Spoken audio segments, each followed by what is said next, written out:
झालाय। या विमानामध्ये 100 प्रवासी होते आणि मोठ्या प्रमाणात प्रवासी दगावल्याची भीती सुद्धा व्यक्त केली जाते। आपण पाहतोय कझाकिस्तानमध्ये हा विमान अपघात झालेला आहे आणि या विमान अपघातामध्ये 100 प्रवासी होते।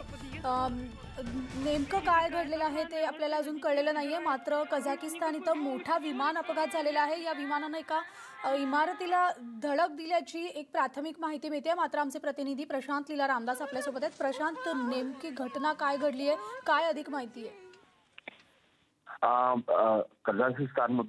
मधील बेजिंग इंटरनॅशनल एअरपोर्ट इथून जे विमान उड्डाण घेत होतं तेव्हा ते 2 मजली विमानाला धडकलं आणि त्यामध्ये अपघात झाला। यामध्ये साधारणतः आतापर्यंत 9 जण दगावल्याची माहिती पुढे आलेली आहे।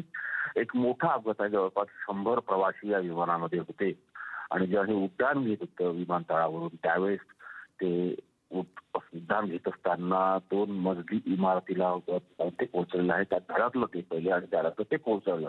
आणि महत्वाचं म्हणजे जर बघितलं या सगळं पार्श्वभूमीवरती आता चायनीज सोबतच या संदर्भाची माहिती आलेली आहे। अमेरिकन सिव्हिल ऑथॉरिटी जी आहे, अमेरिकनची जे विमान प्राधिकरण आहे, त्यांनी या प्रकाराची चौकशी सुरू केली आहे।